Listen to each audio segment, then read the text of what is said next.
খাতের অবদানের হার কত? সেবাদানের খাত অবদানের হার হলো 51 এটা দিলাম 52.9%। পরের প্রশ্ন, 2026 থেকে 27 অর্থ বছরের বাজেট মোট ঘাটতি পরিমাণ কত টাকা? মোট ঘাটতি হলো 2,43,000 কোটি টাকা।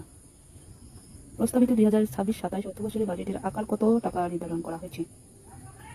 অর্থ বছরের বাজেট আকার কত টাকা ধারণ করা হয়েছে? 9,38,000 টাকা। প্রতিবন্ধী ব্যক্তি এবং তৃতীয় লিঙ্গের করদাতাদের জন্য করমুক্ত আয় সীমা কত ধরা হয়েছে? আয় সীমা ধরা হয়েছে 4 লক্ষ না 5 লক্ষ টাকা। এটা দুঃখিত, ভুল হয়েছে।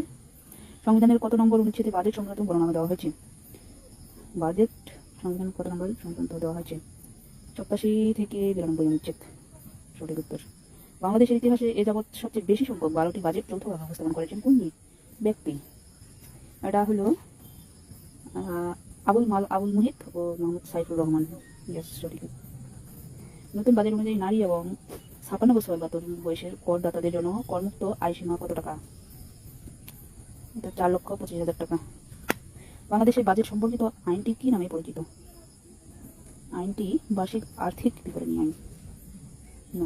দুঃখিত, সরকারি অর্থ বাজেট ব্যবস্থাপনা আইন 2009। শিল্প খাতের প্রবৃদ্ধির হার হল শিল্প খাত 2.86%। সঠিক উত্তর। 2026-27 অর্থ বছরের বাজেটে অর্থমন্ত্রী আমির খসরু মাহমুদ চৌধুরীর কততম বাজেট? এটা হলো প্রথম। 2026-27 অর্থ বছরের বাজেটের মূল্যস্ফীতির হারের লক্ষ্যমাত্রা কত নির্ধারণ করা হয়েছে?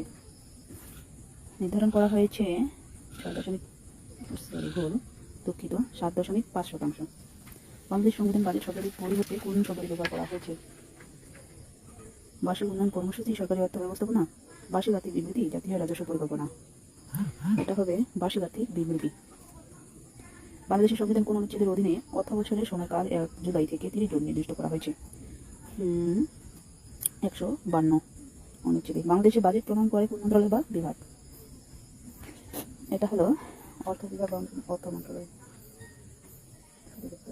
শিল্প খাতে অবদানের হার কত? শিল্প খাতের অবদানের হার হলো 36.98%। ঠিক আছে, যেগুলো ভুল হয়েছে দীর্ঘ করি। সেবা খাতের অবদানের হার হলো 52.9%। পরবর্তী প্রশ্ন, প্রতিবন্ধী ব্যক্তি এবং তৃতীয় লিঙ্গের করদাতাদের জন্য করমুক্ত আয় সীমা কত ধরা হয়েছে? 5 লক্ষ টাকা। বাংলাদেশের বাজেট সম্পর্কিত আইনটি কি নামে পরিচিত? সরকারি অর্থ বাজেট ব্যবস্থাপনা আইন।